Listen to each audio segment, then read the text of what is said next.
Welcome, learners, to today's chemistry lesson, reporting direct from top-notch UPAC Command Center.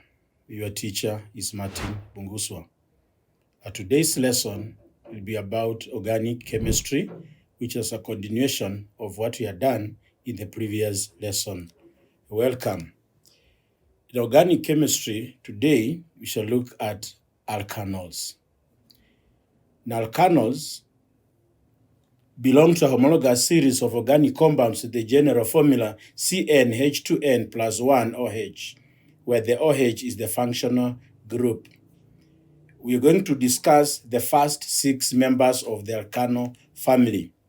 If you look at the screen, we have the N, the general formula, the structural formula, and the UPAC name. Remember the rules that we use for alkanes, alkenes, alkynes may also apply to alkanols. The first member of the alkano family is where N is 1 and the molecular formula is CH3OH. And the structural formula is, as you can see on the screen, and the UPAC name of that compound is methanol. When N is 2, the general formula is CH3CH2OH. The structural formula is as shown on the screen. And remember, when you're drawing the structural formula, we start with the O followed by the H, and not the H and finish with the O. And that compound is called ethanol. The third is propanol, whose structure is, as you can see on the screen. Using the same rules, we can be able now to complete for N is equal to 4, N is equal to 5, N is equal to 6, N is equal to 7, up to 10. But for our discussion today, we are only interested with the first 6 members of the alcohol family. Nomenclature. Just like the alkanes, the alkenes, the alkynes, we also name the alkanols using the UPAC rules. But this time, we also select the longest continuous carbon chain that contains the OH group. So this time, the position of the OH group is supposed to be given first priority. And when we do the numbering of the carbon atoms, we must start from the end that is closer to the OH group. And isomerism will start with N is equal to 3 compound, that is propanol. If you look at the screen, we can have the first structure is called propan-1-ol because the OH group is on the first carbon. The second structure is called propan-2-ol because the OH group is placed on the second carbon. It's not possible to move the OH group to any other carbon because if you move it to either the left or the right, it becomes a propan-1-ol.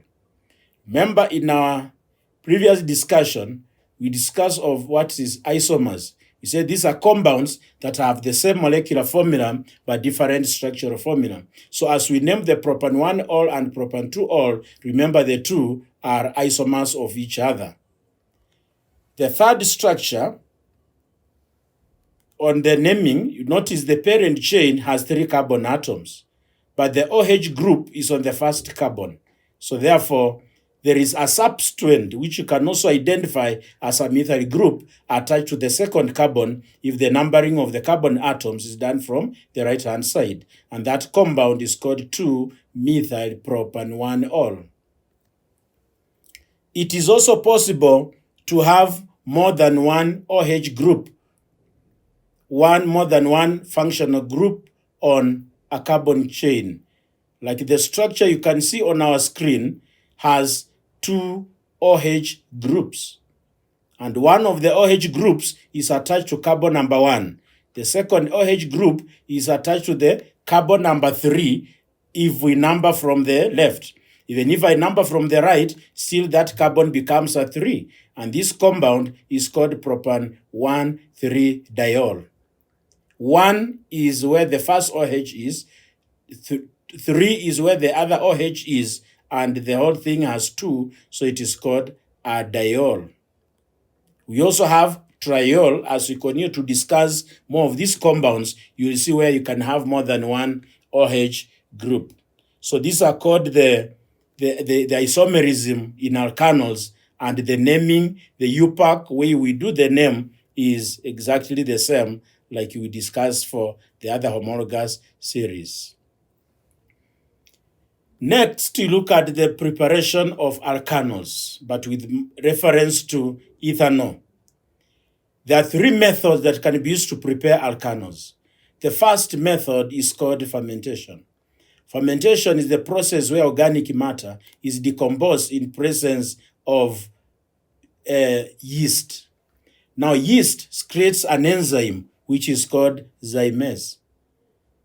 And when the sugar, there are many different types of sugars, but when the sugars can be hydrolyzed to become, like you can hydrolyze one sugar to become a glucose. Then the glucose is fermented to become an alcohol. In our discussion, we are going to look at the starting material as glucose, whose formula is C6H12O6. So when you add yeast, the enzyme which is present in yeast, which is called zymase, will break down the sugar and the product becomes ethanol, whose formula is C2H5OH. And the reaction also produces carbon 2 oxide. So there are conditions for fermentation to occur. 1, you need yeast or enzyme. The other condition is temperature of about 35 degrees Celsius or 40 degrees Celsius. Remember, this process may take place in absence of oxygen. But those 2 conditions, we have the temperature of 35 to 40 and yeast must be present. Fermentation of sugars will stop when the concentration of ethanol in the fermented solution reaches about 15%. The reason why the process stops is because at that particular concentration, the yeast is killed. Therefore, we need to increase the concentration of our alcohol through a process called fractional distillation. So the question could be, why must we increase the concentration of alcohol? One of the reasons is because alcohols at very high concentration are toxic to bacteria. That means the alcohol can be stored for a longer period of time. The other reason why it is necessary to increase the concentration of alcohol is because some people like alcohols with very high concentrations. So fractional distillation will produce what you call spirits. We have spirits, we have brandies, we have whiskey. All those ones are products of fractional distillation of alcohols. That is how we get ethanol on large scale. Another method of obtaining ethanol is through a process called hydrolysis of alkenes. You remember when you're discussing about alkenes, one of the chemical properties that we had discussed was chemical properties of alkenes is that they can easily undergo hydration. Now, this hydration process may be carried out using many conditions. One of the conditions is you need a pressure of about 60 to 80 atmospheres. You may also require a temperature of 300 degrees Celsius, and a catalyst, phosphoric 5 acid, may be used. We may also carry out the hydrolysis process by reaction between an alkene, corn sulfuric acid, followed by water. Remember, ethene does not dissolve in water. So we can overcome the process by, first of all, bubbling ethene through concentrated sulfuric 6 acid. This forms a compound which is called ethyl hydrogen sulfate. And then the ethyl hydrogen sulfate is hydrolyzed by water, where the sulfuric acid is regenerated and the product formed is ethanol. That process is called, in fact, there are two processes taking place there. There is hydration followed by hydrolysis, and that will give you ethanol. That also means that depending on what you're starting with, you can get the corresponding alcohol. If I start with propene, I'll get propanol. If I start with butene, you get butanol. But on our screen, we have only shown hydration, which is changing the alkene, which is ethene, to ethanol. That is how we prepare alcohols, either on large scale or in the laboratory. And it's always important to note the conditions under which each and every reaction is taking place. Now we look at now the physical properties of alkanos. Look at the screen. We have displayed here the different physical and chemical properties of alkanos. But what you can see there is that the physical properties. Remember, melting point and boiling point are examples of physical properties. Other than the obvious properties like alkanos are colorless, you notice that as we move down the homologous series, the number of carbon atoms increases. And as the number of carbon atoms increases, the molecular mass, formula mass, also increases. And as that happens, the melting point and boiling point also increases. And the reason why the melting point and boiling point is increasing is because of increase in the strength of intermolecular forces that comes about because of increase in the number of the carbon chain. However, for comparison purpose, it's important to know that the boiling point of alkanos are higher than those ones of corresponding hydrocarbons, that is alkanes, alkenes, and alkynes. Ethanol has a higher boiling point than ethane. Ethanol has a higher boiling point than ethene. And the reason is because there is another factor that comes in play at this point, and this is the presence of the hydrogen bonds. The presence of the hydrogen bonds between the ethanol or the alcohol molecules makes it to have higher melting and boiling points. You can also see on that screen that alkanols dissolve in water, but the solubility decreases with increase in molecular mass due to decrease in polarity. But the reason why alkanos dissolve in water is because of the presence of hydrogen bonding in its structure, which associate with the hydrogen bonds in water. The other physical property is the density. The density of alkanos increases with increase in carbon chain due to increase in molecular mass. So those are what we call the physical properties of the alkanos, starting from methanol, ethanol, propanol, butanol, pentanol, like that. Next, we look at the chemical properties of alkanos. The first one is combustion. Alkanos are saturated compounds, and they readily burn in excess air with a blue non-luminous flame. And the product is carbon dioxide and water. That is if oxygen is plenty. But in little supply of oxygen, the product will be carbon dioxide, but we shall also get water. That process is called incomplete combustion. The second property you can see on my screen, the equations accompanying the burning. I've only given you an example of burning of ethanol and burning of propanol. However, all others will also burn in the same way, regardless of the number of carbon atoms in the structure. Alkanos are neutral substances. Many of us always think that alcohol is acidic. Remember, alkanos are a neutral. They have a pH of 7. Therefore, if you introduce red or blue litmus paper, the colors will remain the same. But not all substances that are neutral are alcohols. The next important property is how they react with metals. Alkanos react with metals in group 1 and also metals in group 2. And the reaction produces what we call a metal alkoxide, and hydrogen gas is produced.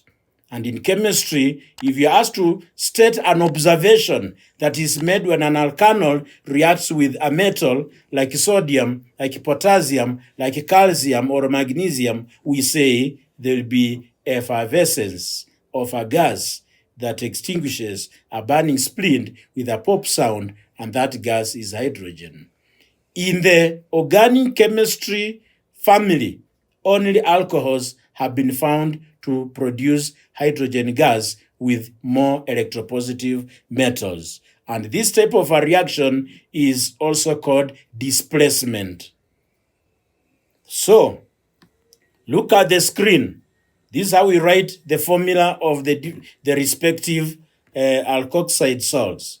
C2H2OH plus potassium, for example.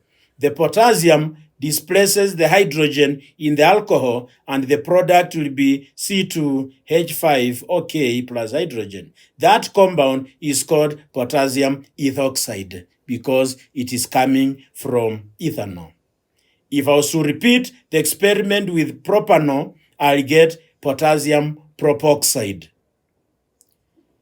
If I repeated the same experiment using a calcium or a magnesium, we must always consider the valency of that particular element. Calcium has a valence of 2. Magnesium has a valence of 2. And during the displacement, you notice this is how we write it. Calcium will have 2, then the brackets, then calcium. If it was magnesium, it will be the same way. In our example, we are using propan-1-ol.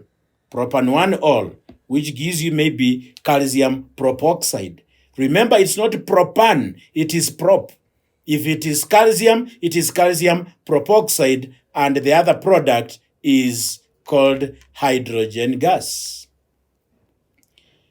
The next property of alkanos is called esterification. And remember, most of these reactions are being given names because you'll be required in the exam to give the exact name of the process that is taking place. Alkanos readily react with carboxylic acids. And during the reaction, there is formation of a compound that has a pleasant smell. And in chemistry, that compound is commonly known as an ester. Esters are used to make artificial flavors.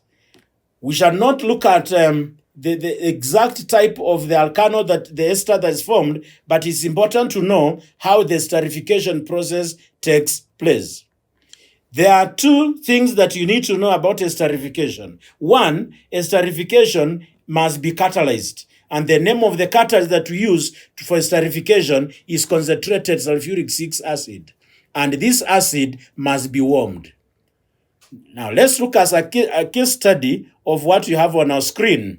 I am reacting ethanol and ethanoic acid. Ethanol has a functional group of OH. Ethanoic acid has a functional group of COOH, but we're going to discuss more about it in the next session. Now, during the esterification process, the alcohol will supply the OH group, and the carboxylic acid will supply the hydrogen atom. But when you're writing the formula of the ester, you always start with the alcohol and finish. No, you start with the acid and finish with the alcohol. In our case, I'll write it here on the screen. I have this compound reacting CH3CH2OH, and it's reacting with CH3COOH H. Now this is how we form the ester. CH3, CH2, OH. I'm reacting with that compound. So let the alcohol give us the hydrogen, the OH, and let the acid give us the hydrogen. And as I combine, I now start writing the formula of the acid, which is CH3, COO. Then backwards, you put the alcohol, CH2, CH3 plus water. But when you are naming the alcohol, it is the opposite. The first name is derived from the alcohol, and the second name is derived from the carboxylic acid. So unlike where I'm reacting ethanol and ethanoic acid, the product is called ethyl ethanoate. Suppose now I reacted ethanol and propanoic acid. The name of the ester will be ethyl propanoate. But in writing the structure, start with the acid and finish with the alcohol. That's what we call the esterification reaction. Now, what you can see here on the screen I've displayed is the structural formula of an ester. Remember that each and every carbon atom must be surrounded with the 4 bonds. So when I'm drawing the structure, I'll have a C, double bond O, then O in the middle. So you can be drawn for the structure of the ester, then you are told, write down the formula of the corresponding acid and alcohol. So when being given that structure, be sure that the first part of the structure with the 2 oxygen atoms will give you the acid, and then the other one becomes the alcohol. This is an example of a condensation reaction, because when this one gives the hydrogen, the other an OH, the other product becomes water. And you notice in the equation, we have used what we call reversible symbols. That is to show us that esterification process can go either way. Now, there is a difference between neutralization and esterification. Neutralization is not reversible, but esterification is reversible. Neutralization is not catalyzed, but esterification is always catalyzed. So that is what happens during esterification. Look at this last example we have given you. I'm reacting ethanoic acid and propanol. See the way we combine them.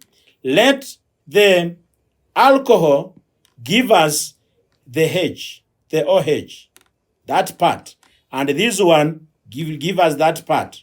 So when you are drawing the structure again, see that we have started with the acid, CH3COO, then you turn the other way, you give now the ester, and the name becomes propyl ethanoate. So that is what we call esterification reactions. So there are 2 important things I want you to note about esterification: how to write the formula of the ester and how to name the ester. For the formula, start with the acid, finish with the alcohol. But for the name, start with the alcohol and finish with the ester. So they happen to be the same like neutralization, but now we have given you we have given you the differences between the 2 processes, neutralization and esterification, and you can see them well displayed on our screen.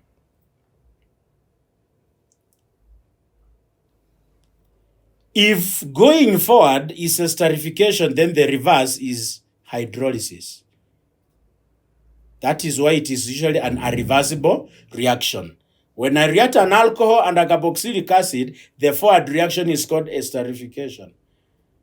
But when the ester combines with water, the reverse is called ester hydrolysis. The last one, the other property is called dehydration of alkanes. This is the basis over which we form alkenes. Dehydration is simply the process of removing chemically combined water from a compound. When alkanos are dehydrated using a suitable dehydrating agent, we normally get a corresponding alkene. And there are three examples of dehydrating agents that can be used. One is concentrated sulfuric 6 acid on condition that the temperatures are between 160 to 180 degrees Celsius. These temperatures are very important because if the temperature is below 160, we get a compound which is called an ether. Another dehydrating agent that we can use is called phosphoric acid. And phosphoric acid must be heated to a temperature of above 180 degrees Celsius. And the last one is aluminium oxide. And for aluminium oxide to be used, its temperatures must be above 300 degrees Celsius. So in our next lesson, we are going to proceed and look at the last chemical property of alkanos and then look at also the uses of alkanos. So we shall stop there for today.